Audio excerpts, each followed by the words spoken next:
one more game, Yeah. one more win. All the Mhm. Mets need is one more win, and they move on to the NLCS. You have the opportunity to kill, I repeat, kill the Mhm. Philadelphia Phillies tomorrow. The Mets need to stomp on their throat. They need to murder them. Whatever adjective, noun, verb you want to use, the Mets need to do it. They did it in game 3. They came out, swung the bats well again, pitched amazing. We're going to talk about everything from Sean Manaea's performance to Jesse Winker standing at home plate for 6 seconds, watching that beautiful upper deck home run that he smoked. Pete Alonso was great. Everything was fantastic in New York Mets world or last night, I guess, when you guys are listening to this. Appreciate you all coming out and listening to another episode of the Mets'd podcast. Make sure you guys follow us on all our social media at Mets'd on Twitter, Instagram, and TikTok. Subscribe to the Mets'd podcast YouTube channel for the video version of this podcast. And if you are listening to us, Apple Podcasts, Spotify, Google, Overcast, make sure you download, make sure you subscribe, make sure you rate us 5 stars. We do appreciate you. All right, James, we just spent a few hours with each other. Now that it's right around midnight, because God forbid we ever work early in this podcast, how are you feeling? What's it feel like 4 hours after this game ends? Jeez. Yeah, right. The game starting at 5 was a weird sensation. Just walking into that stadium with when the sun's at that spot, walking at I looked at you before. I think it was when we were in the 8th inning of that game where it got fake sweaty for 10 minutes. And I was like, can you imagine we're going through this tense situation at it was 7:37 or something? You're like, wow, that's so weird. It's not even fucking 8 o'clock yet. But I feel good. I mean, again, job's not finished, but this was a really good win in a very important game. This was the most critical game the Mets have played this season. 1-1 with the game in hand at home, and you kind of beat the piss out of the Phillies. You really played a game where you led wall to wall. You literally led wall to wall. Everybody in your starting 9 reached base. The only guy in your starting 9 that didn't reach base was Tyrone Taylor, who had the best defensive play in the game. They were good at bats up and down. We again got to the Phillies' 2 best relief pitchers, Ryan Kerkering and Carlos Estevez. The bullpen for the Mets was good enough. Sean Manaea was fucking awesome. This was a good, solid team win where you can take a deep breath after, be like, we could beat those guys. We could do it. And we just did it twice. We only need to do it one more time. Absolutely incredible game, start to finish. Mets really played a very well-played baseball game. Executed on every single opportunity that they were pretty much given during this game. Big home runs from Pete Alonso, Jesse Winker. Vibes in the stadium. Timely hitting. Vibes in the stadium. When we walked in, it felt weird because the sun was out during a playoff game. And neither of us have experienced, I feel like, a day playoff game. And even walking in, you're like, I don't feel like it's as hype as it was. The stadium was sold out. It was packed. It was loud. The vibes were incredible. So I think it might have just been the sun that might have been deceiving you, because I agreed. It felt a little bit different when we were at those Padres playoffs games. I know they didn't end well for us, but it was nighttime. When you think about the NLDS, NLCS World Series run from 2015, the most recent time, night games. Everything has been night games. Starting this at 5 o'clock is a weird move, and I don't love it. But you know what? If we win baseball games, I don't care. I'd love to end the Phillies. I'd love to end the Phillies season with the sun out, before some people have dinner, before some people get off work. Before we have dinner, but before we get off work, technically. But it was also, I think there's something funny because the Mets have planned so many lights and so many things on the video board and so many shows and the fire and all this stuff. And it's light, and you couldn't even see half at the beginning of the game because that beginning of the game mode was kind of weird. But we met a lot of homies before the game. Shout out my guy Shawnee, shout out Drew, Ross, Matt, a couple other guys we said hi to. But then again, you there was this weird 15-minute, 10-minute interlude between not 10-minute interlude, but between 7, 5-minute interlude between the ending of the starting lineups being announced and the actual start of the game. And it wasn't melancholy, but it was just kind of level. It was I don't think they're playing exactly the right music. They played that really corny thing in the video board that's so well done, but also just not. I don't know. It's not hype. It's cool looking. What are you freaking out about? I just got a huge fly that flew right by me. I don't know if it came up on the camera. Every time I record, I have no flies. I don't have windows open. I have doors open. It's cold. Where are their flies coming from? But you're right. The scoreboard video is awesome. It's the same one you've seen during the regular season all year before games. Before the playoffs, there's 3 things that need to happen on the scoreboard and 3 things that need to happen in the stadium. You need Let's Go Mets going. You need that going right before the game starts. You need murder music. I'm talking Chief Keef. I'm talking They're not going to do that. I'm talking 50 Cent. You need some murder music out there. The vibes were just too hum. They played Michael Jackson, who I thought was Bruno Mars at one point. What was that song that they played? That was Rock just with you. Yeah, Rock With You. I'm like, All what night. the hell is this song before the game? Like, this is the exact opposite of what I want to hear when we're going to fucking war. Yeah, and it also felt really bad at the beginning, too, because the first batted ball of the game, Kyle Schwarber hit a piss missile to the warning track. And you and I grabbed each other like, that's fucking gone. And luckily it was caught. And then after that, Trey Turner and Bryce Harper each hit blazing ground balls. Now, every single bat of the ball in the first inning was at least 106 miles an hour. And I was like, shit. Like, I was nervous about this. I tweeted it and like, what a fucking great jinx that was. And then it just, from that point on, though, it felt kind of easy. Like, Pete sets the tone with the early home run. Huge. A great moment. He's feeling great. Fucking an opposite field shot off the facing of the Coca-Cola corners. New walk-up song. American Pie by Don McLean. You know what? It's a very melancholy song, to use the word of the day for this podcast. It's very melancholy. It's about remembering the good times, talking about the day the music died. But you know what? Pete Alonso's trying to kill the fucking Phillies. Big home run. Truthfully, think about it. Have you ever seen a home run from a Met or even any player opposite field go off the Coca-Cola corner? I think someone did it this year, but I don't remember clearly. Like, that was impressive to go upper deck like that. Especially, and also it was interesting because the Mets have hit better against Nola the last few years, but Pete especially fucking owns them. So it was nice to see that happen early. And then we kind of just stayed there for a few innings. Manaea was still getting guys out. It felt fine, comfortable on each side. Nola kind of settled in. And then the Winker home run is when the vibes went like exponentially up, because that changed. We don't want to get stuck in a 1-0 lead. We saw what happened on Saturday. If you get stuck in a 1-0 lead, the other team kind of gets more power as that progresses. Kind of like how they say 2-1 is the most dangerous lead in hockey. I think 1-0 is the most dangerous lead in baseball. Yeah, soccer too, I guess. But you didn't want to get stuck there. And then he hits the home run off Nola. This is when Baseball Savant fucking lies. 395 feet, 399 feet. There's no way. That ball was hit a million feet in the air. He sat there and he stared at it for 4, 5, 6 seconds, threw his bat in the air. I know for a fact that the Philadelphia Phillies have some choice words about Jesse Winker they're saying in that locker room tonight. Yeah. Some very bad ones that we're not allowed to say. And Good. Good. Let them have that. But it was amazing. It's perfect. I tweeted out he's become the perfect add to this Mets lineup, because having a left-handed hitter with significant amount of patience that will take good at-bats. He also, in the second inning, he hit a ball to the warning track that Nick Castellanos made a miracle catch on. He didn't get 2 feet down. He didn't complete the transfer. It wound up being a complete pass, though, still. Ruled him out. But Winker was the guy in this game who looked like he got the best swings on Nola the most consistently. And he crushed that home run. Crushed it. The Phillies even took Nola out of the game before they let – it wasn't actually Winker, but before they let Winker see him a third time. And they let a couple of guys at the top, like Lindor and Vientos, see Nola a third time. So they was like, we have to look at Jesse Winker here. But he said after the game, amazing quotes too. Like, he always dreamed of being a Met. Now he's so excited he gets to do it. Like, this guy feels like a real New Yorker for the first time ever, which is awesome. Like, Jesse Winker is my spirit animal. I love everything about this dude. Like, the way that he plays the game is so fuck you. It's such a dickhead. He's such a douchebag. It's crazy. And I love it. And that's exactly what happened when he hit that home run against Edwin Diaz as a Cincinnati Red. Whether, like, in the moment, everyone was like, fuck this guy, but you said fuck him because you secretly loved him. Because you were like, damn, this guy's a dog. This guy's a ball player. I would kill for Jesse Winker to be on our team. And now he is, and he has been such the missing piece of this team, because Lindor is such a nice guy. Brandon Nimmo's a child of God. Pete Alonso's a golden retriever. Like, there's no dogs besides, like, Francisco But not Alvarez. that those guys aren't dogs. Like, those guys are working hard to try to win. But there's no one that if you get in a fight, you want them behind you. Maybe actually Lindor. Jesse Winker's going to throw the first punch in a fight. Yeah, that's what I'm saying. He's going to sucker punch you.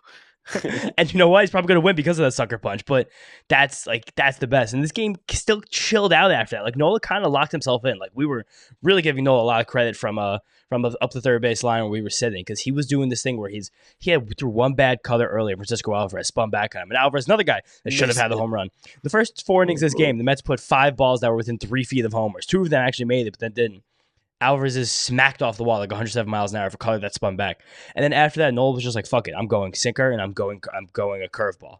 And he kept dropping those sinkers in right at their knees. And you can't really tell balls and strikes that well when you're sitting on the baselines, like in the field level. So Mark and I just had the MLB app just ready to go, every single one, like, fuck you, ump. And they'll look at, that's a good call.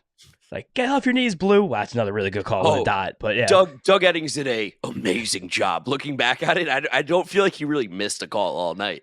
No, not that we would know that. But again, it looked like he was doing really, really, really well. And it was still only 2-0 for a while. And then Manaea, third time around the order, gets into a shit ton of trouble because he has Schwarber 0-2 and then walks him. Then he gives Turner a 5-pitch walk. I think everyone in the stadium, you and I included, wanted to crumble and die in that moment. So like, shit, this is happening again. All the flashbacks to Sunday.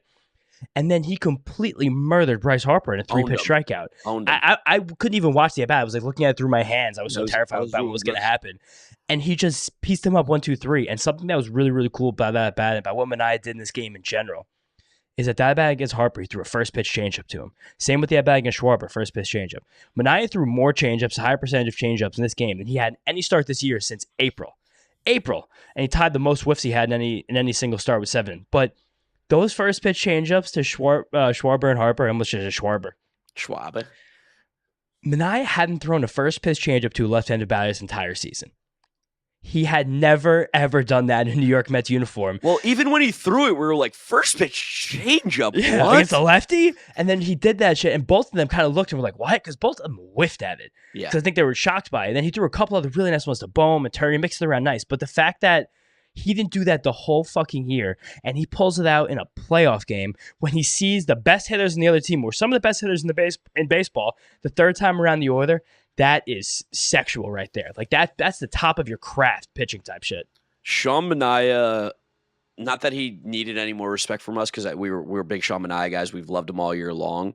But the next level of respect that I gained from Sean Manaea, and I think just around baseball in general, and unfortunately this is probably going to hurt the Mets later on, but people watched that start and just went, oh shit, this is the Sean Manaea that the Oakland A's thought they had when he was a top prospect. This is a guy that is not just a dude who's going to fill up innings for you in rotation. He can be a frontline starter. He can shut down an all-star caliber lineup. One of the best offensive teams in Major League Baseball, shut them down. Sean Manaea literally shoved it down their throat. He was unbelievable in this game. He was incredible. It was fascinating because I don't know. Do you feel this way too, James? Sometimes you're like, when's it going to happen? When's he going to go back? I want to talk about Manaea a little bit more, actually low-key kind of a lot more, but first, got to get you guys a quick read for the sponsor of this episode, Huel. No time for breakfast, but you're starving, running late. We've all been there, right? I know I've been there tons of times. I live there. I'm always late, but yeah. What if a delicious, nutritious meal could be ready in seconds? Support Mets'd in foul territory is brought to you by Huel, the world's #1 complete nutrition brand with over 400 million meals sold worldwide. Yes, you heard that right. 400 million. Huel is trusted by millions of people looking to fuel their days with convenient, complete nutrition. Try it for yourself with our exclusive offer for you. 15% off with the code FOUL at Huel.com. We love saving time, and with no prep, no cooking, say goodbye to getting hangry and unsatisfying snacks. Just grab a Huel instead. I've really been loving the Black Edition ready-to-drink from Huel. Not only does it taste fantastic, but it's also got a whopping 35 grams of protein plus 27 vitamins and minerals, all in one bottle. Take the leap and join the community of Hueligans with this exclusive offer of 15% off with the code FOUL at Huel.com. That's 15% off with the code FOUL at Huel.com. Unlock a healthier, easier way to eat with Huel. Nutritionally complete meals in minutes so you can focus on what really matters. Fuel your best with Huel today. Let's talk a little bit more about Sean Manaea because, again, Where are we without Sean Manaea? Where are we in the season? Where are we in this game? He's been a godsend. You mentioned this was kind of the coming out party, like nationally. I think so. Manaea. Like this was the moment, but it's funny because this is the guy we've been watching all year. At least the guy I've been watching for the last 2 months. Nothing's changed for us. Nothing at all. And there was a bit of calm that came over me today, like on the way to the game, thinking about this game, because I was like, we got our guy in the mound. Like if you would have told me 6 months ago that Sean Manaea is going to go up against Aaron Nola in a playoff start, when we were sitting on this couch, confident in Sean Manaea. When we were sitting on this couch, being like, Sean Manaea, I don't know, 5, get him out of the game, like 5 and dive. But this was it for him, and you could feel a lot of that in the emotion after this inning that we were just talking about with the strikeout to Schwarber, a strikeout of Harper, and then the double play by Castellanos on the line drive. And he just exalted. He screamed his lungs out on the mound, pumped both of his fists.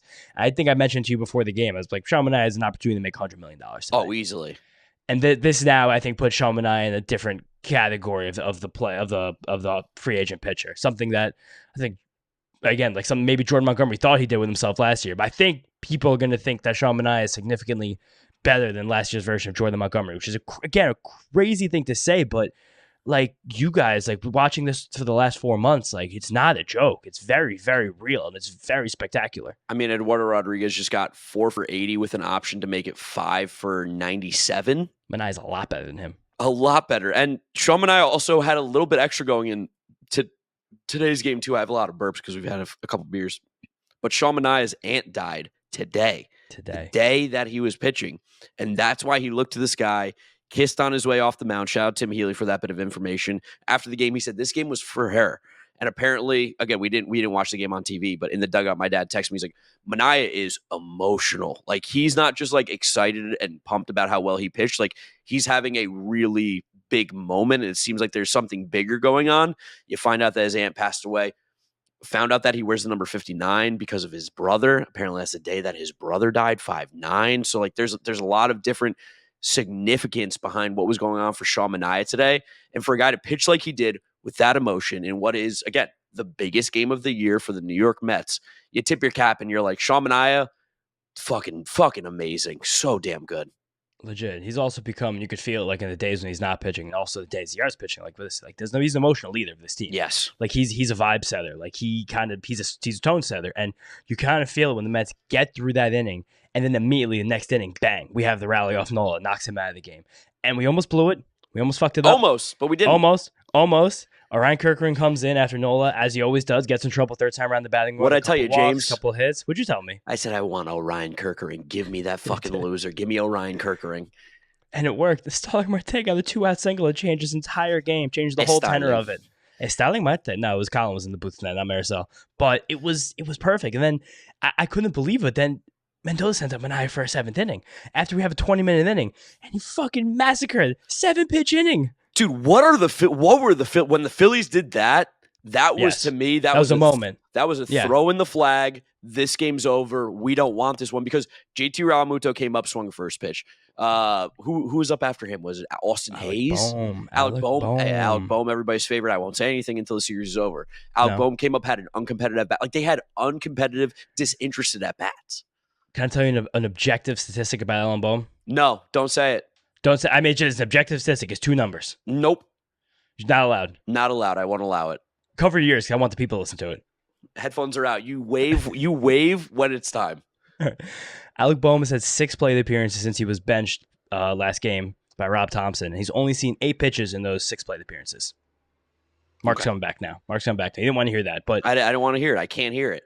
No, totally. I was just looking for rival intel before this game, so I took a stroll through Phillies Twitter, and those people are upset.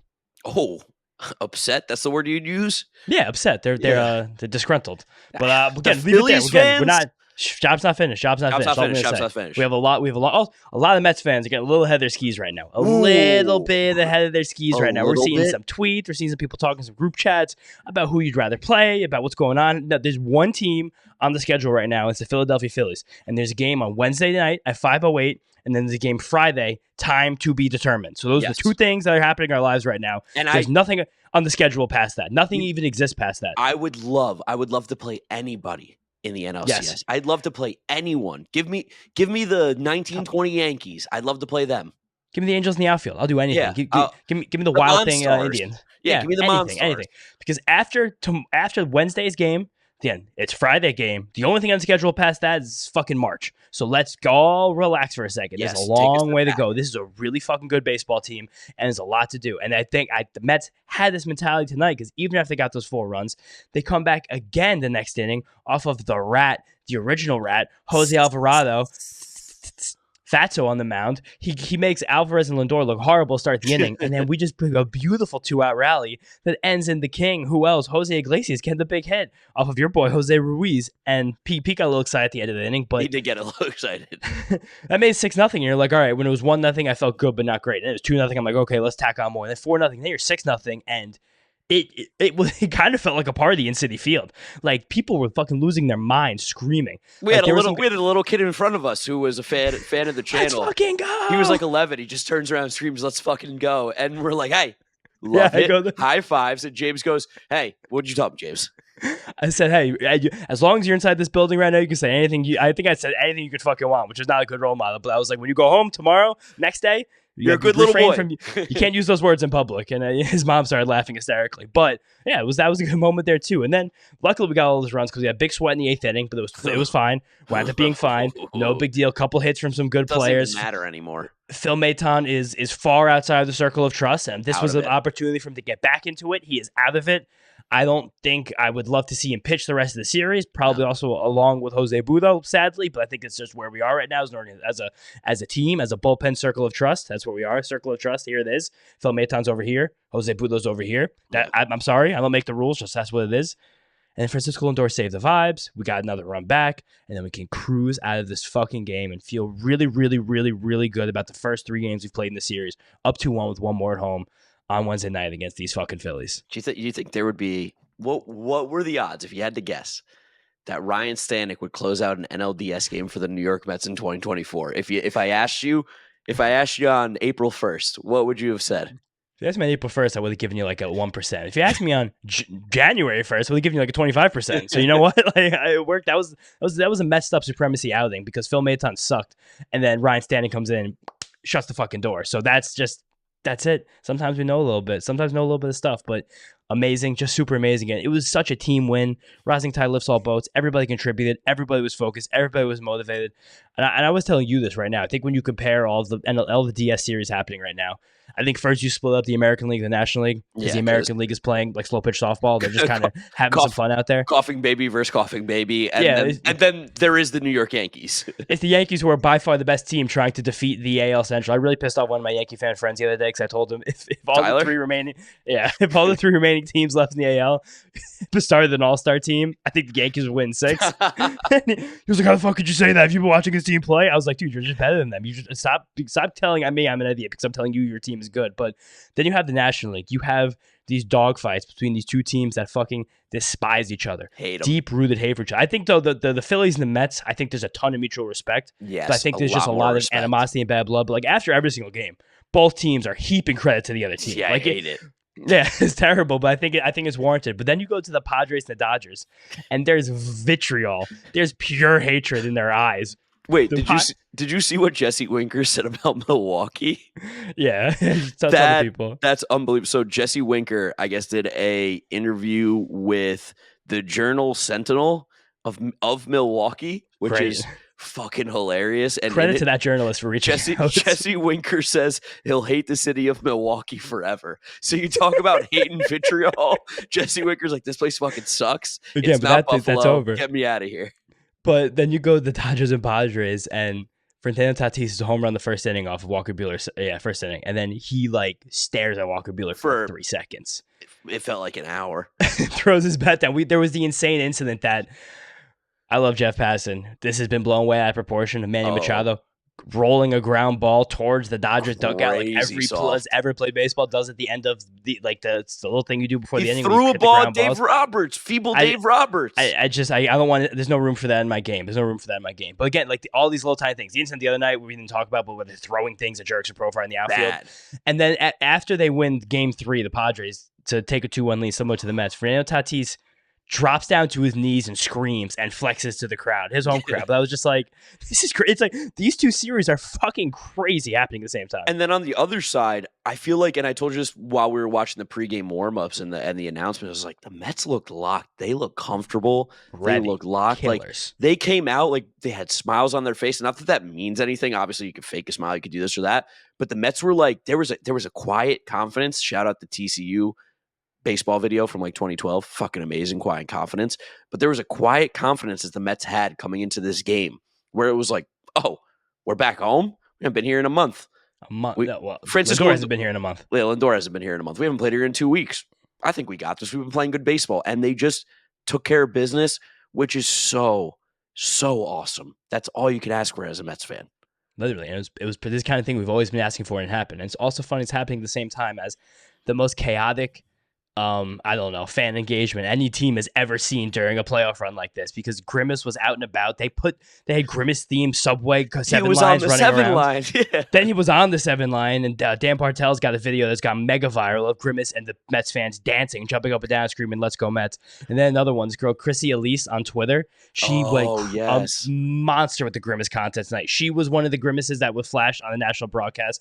She also put up a picture of her in the bathroom, just says bathroom break period, and it's her Grimace costume hanging from the hanger, and it has 10,000 likes right now and 500,000 impressions. It made it to the Art But Make It Sports account, which is one of the best accounts in the world.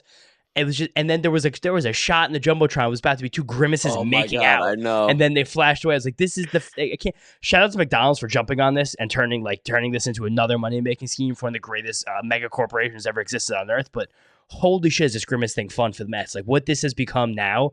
Because the whole thing that pissed you off originally about it, I think pissed some certain ilks of Mets fans off, people you and older, is that like it's a lot of bullshit for a team that hasn't done anything yet. Yes. Now this has become a season that still, I'm not gonna say that, but this is a season now that we will always remember. Yes. Still might be for better or worse, but this is a Mets run that we'll remember. This is special. Like the rest, if you're a big Mets fan, you'll remember this for the rest of your fucking lives. And it has the chance to still get even crazier, which is there could be a lot more that happens here. Again, also for better or worse, but this is something that is a fucking rallying cry for this team. Like this is a culturally significant event, this Grimace stuff. And Grimace came out with the pumpkin. You have that. It's insane. You have OMG. I mean, there's so many antics and gimmicks, as we know, where it's like, and it makes everyone fucking hate us, but we keep rising above it. Like we were joking about, we're like, imagine being the Phillies and you come in and it's like the second inning, and the PA announcer is like, "Hold on, wait, do you guys hear that?" And all of a sudden, with like the fucking Stone Cold Steve Austin theme, here comes Grimace, this fucking goofy ass looking purple monster or whatever he is. Like, imagine being a professional baseball player. Like, how is this happening right now? We're in a playoff game. Especially the Phillies, who it's Trey, Kyle, Alec, Bryce, JT. Like this Bryson. is the most, Bryson. This is the most like corn-fed white boy Aaron. baseball team in baseball. Like we talked about it months ago, but I remember the first time the Queens Crew came out to a game in like April. Like Matt Olson was like literally laughing at the jumbotron at this, and there's a chance that all these other teams cannot be playing baseball, and we can't be playing baseball, and that's kind of something that's like major solace. But let's talk about Game 4. I said it in the intro. There will be blood. I think that's a movie, right? There Will Be Blood. I think that was like an Academy Award-winning movie. We need blood. We need kill. I was screaming kill in the stands tonight. I was screaming kill whenever we had an opportunity. I want the Phillies dead, and we have the opportunity to ruin their entire season. They've got to have fun the last few years. They've had the last laugh. They've made some runs here, but right now the Mets are playing with a chance to end the Phillies season in our own stadium, and the Phillies look like they're not going ahead with Zack Wheeler to start the game, which is kind of crazy. It's very crazy. But I mean, is it crazy? 3 days? I don't know. I was going to ask you this. Put yourself in Philly fan shoes. You can answer this completely honestly. If you were a Philly fan and you heard that Zack Wheeler on 3 days rest is not going to be starting in an elimination game, how do you feel about that? Let me ask you there first. I think the 3 days rest part of it is one thing, because the Phillies don't have a fifth starter. They haven't had a fifth starter. So I know you can never play for the next game, but I think that they're going to put someone who's been, again, a very good pitcher this season, but is not a very good pitcher for the last couple of months. He's been an incredible postseason pitcher. I think that needs to be noted too. And he's been very good always against the Mets. Yes. So I think Ranger Suarez also, this is going to sound funny, but he's such a feel guy where I think the rally against Ranger Suarez is paper cuts and nickels and dimes, where if things get out of hand, like if we get 2 men on the first inning, you might see Jeff Hoffman off the bat, and then Zack Wheeler probably comes in this game for 4 or 5 innings. Well, I think there's wiggle room around this. Because I was talking about this earlier, and I was thinking that if you are a Phillies fan, and maybe I'm going to say something crazy. Let's live in this world, right? I'm not saying anything, but let's just pretend Ranger Suarez pitches, the Mets win tomorrow. Zack Wheeler doesn't get in the game. That's almost a fireable offense, right? I don't know. Again, for this Phillies team, I think Rob Thompson's a completely good manager. Great manager, I have nothing bad to say about him. And maybe Phillies fans can tell me more. I don't watch enough Phillies games because I don't fucking care. But like that to me, knowing if I was a Mets fan, and let's just pretend Kodai Senga was fully healthy, right? And it's an elimination game, and he is able to pitch 3 days rest. I know is not full rest, but pitchers have been doing 3 days rest in the postseason for hundreds of years. This is not an unheard of thing. I would be furious with hundreds of years. What, Whatever. 1837? They were going that's 3 over days 100. rest. That's over 100. They were pitching every day in the 1800s. So Abner Doubleday was just going into his windup, ready to go on 3 days rest for the fucking whirly derby over here. But I think that he will get into the game. Okay. I think he totally will get into the game. He has to get in the game. For sure, he has to get into the game. They'd be very stupid for him not to get into the game. But I think there's almost no chance he doesn't. I think because he will get, I think they're going to do Ranger Suarez first. I don't think it's either them getting cute either. Okay. Because I do think there's a lot on the line for Mets fans. I know literally there's a lot on the line for us because if we win, we go to the fucking NLCS. Yeah. But you can't lose this game. Can't lose this game. Can't go back. We're not going back to the hell pit because there's also a chance. I think there's also something Rob Thomas is thinking. The Mets are openly starting Jose Quintana in this game. Yes. And while this is the biggest Jose Quintana podcast you're ever going to see on the internet, there's never been one bad word said about Jose Quintana in this podcast. Quintana. But I wouldn't be as scared of him for the Philadelphia Phillies. I wouldn't be. Good. This is exactly where Jose Quintana wants you. But I think Rob Thompson is willing to wager the first 2 innings of this game to see if his team can get a lead. And if he can figure out a way to either not use or barely use Zack Wheeler. Because this is a weapon that he has to figure out how to use. Because this is, and I said this 2 podcasts ago previewing the series, this is the biggest advantage the Phillies have over the Mets. Same one the Brewers have over the Mets. They have a defined ace. And Sean Manaea is, again, he's been able to do everything to us. But he's not even fucking close to Zack Wheeler. There's no one like Zack Wheeler. Zack Wheeler has claimed to the best pitcher in baseball. It's him, it's Tarek Skubal, same tier, and then it's like Paul Skeens, next tier, mini break. And then if like Glass was healthy, it doesn't matter. None of these other guys matter besides the guys I'm talking about. But I think if the Mets had, like you said before, like a fully rested Kodai Senga ready to pitch in this game, or even like Severino, I think he would be like, yeah, fuck it, I got to do this chess piece. And then Ranger Suarez becomes my figure it out guy. But I think that he's just going to use Wheeler as the figure it out guy because even if they win this game and Ranger Suarez goes 3 and Wheeler goes 5, they don't have anyone start the next game. No. I mean, I guess then that would be Sunday. Who pitched Sunday? Christopher Sanchez. Yeah, at home again. Yeah, fuck. God damn it. I guess we hit him though. We hit Christopher Sanchez. Yeah, sure. But I'm saying, I think, and also like Rob Thompson talked about this in his press availability after the game because he doubled down that Suarez is going to start, and then one of the reporters asked, "Is Wheeler available?" And he just said, "I think everyone's available." Okay.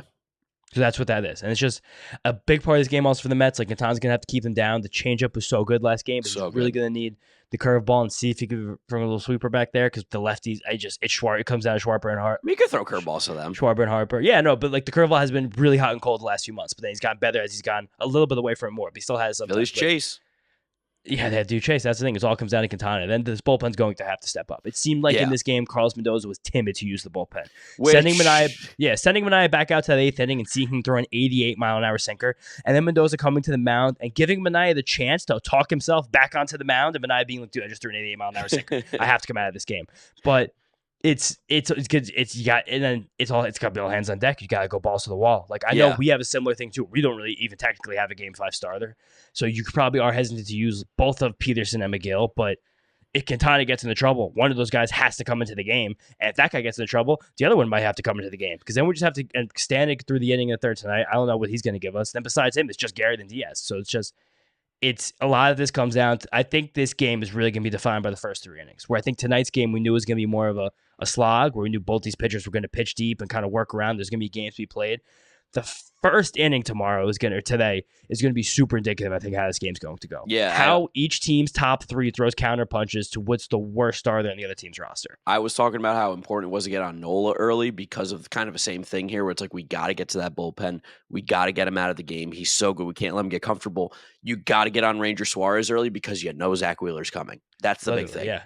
And then at least if you get on Suarez early and Zack Wheeler's coming, you could push them back into a corner. And then like game 1, you can break their necks if you could beat Zack Wheeler. Which I don't know if we'll literally beat him, but if you can just win the game he plays. Like if it's 2-0 Mets and Wheeler comes to the great game and throws 5 scoreless and still 2-0 Mets. And then we win 2-1. Yeah. That's what I'm saying. Like that again, I mean, that's literally a backbreaker because they will be dead. Their season won't be over. But hoping for a big day for JD Martinez against the lefty Suarez. Yeah, they got him in late, and it feels like that was almost like just let him see a little pitching before he gets ready for his big game tomorrow. Because Jesse Winker will not be in the lineup against a lefty, even though Jesse Winker's such a fucking dog. I love him, but he can't hit lefties to save his life. It's not one of his strong suits.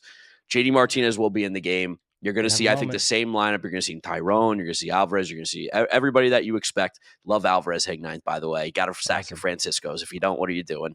Mm-hmm. Him and Acuna had the funniest at-bats in the ninth inning ever. Or eighth inning. It was just two teed up 22-year-olds. Like, I'm gonna take some fucking hacks. Acuna took daddy hacks with the Mets up 6 runs or 4 runs, I guess, at the time. It was like, I'm either hitting home run or I'm striking out. And he's like, I'm okay if I strike out. And I think we were the only people cheering on him when he struck out. Yes. Oh, we definitely were. We were like, fuck yeah, I love that swing. And even Alvarez going up there taking hacks. Like, that's exactly what we want from our 8-9 hitters at that moment. Tomorrow it's imperative to stomp on the throats, as the great TikTok meme. Grab his dick and twist it. You gotta kill. You gotta, oh God, stick the knife in there, twist it around, start shimmying back and forth, let all the guts and insides spill out, and then spit on it like fucking Hawk to a girl said. Yes, massacre this team on our field, celebrate the way we have to. We have to win this game. I just had one more point. I lost it. It probably couldn't have been that important if I lost it. Couldn't have been that important. I don't know. Jeff McNeil, Arizona Fall League. You want to talk about that? That's kind of hilarious. That'd be the first time ever. The Mets are apparently petitioning Major League Baseball. Let Jeff McNeil get some rehab at bats in the Arizona Fall League. That'd be so funny for Jeff, just being 32 years old, just fucking hanging out with the 19-year-olds. It's also so funny to think about, like, him just like flying to Arizona, flying there by himself 3 days, and then just like, if the Mets are in the NLCS, he would play so many rounds of golf. Oh my God, he'd be locked in on golf. It'd be crazy. Oh yeah, but that'd be a funny thing. You gotta get to these guys early. You gotta hit. It's just crush fucking Ranger Suarez. He's going to move the ball all around the zone. Fastball, changeup, sinker, curveball, slider. It's going to be everything he throws. He has so many different looks. You got to kill him. You have to kill him. I'd love to end the war tomorrow. And yeah, but tomorrow, guys, kiss your family goodbye. 5:08, the war. The war begins again. The war begins again. Say goodbye. Won't see them until the end. Might not see him until Sunday, but hopefully you get to see him after the game tomorrow. That'd be great for everybody. Great for us. I think that's pretty much all we got to talk about here. Fantastic job by the New York Mets in Game 3. Really, really good baseball. All the faith in this team to get the job done tomorrow. Really excited. Hopefully we see you guys at the ballpark. Me and James will be there. I haven't bought my ticket yet, but I will be at the game. There's no way I'm missing this one. And that's pretty much all I got for you. Make sure you follow us on our social media. Mets'd Up on TikTok, Twitter, Instagram. Subscribe to the Mets'd Up Podcast YouTube channel for the video version of this. And if you are listening, Apple Podcasts, Spotify, Google, Overcast, drop us a rating, drop us a review, download, and subscribe. You can follow James on Twitter at James_Shiano. I'm Draftneck Mark with a C. Thank you guys for listening. Thank you for watching. We will catch you after tomorrow's game. There will be another episode, so don't miss out on it. And let's fucking go Mets. Kill them! Let's fucking go Mets. End this shit. See you guys next time.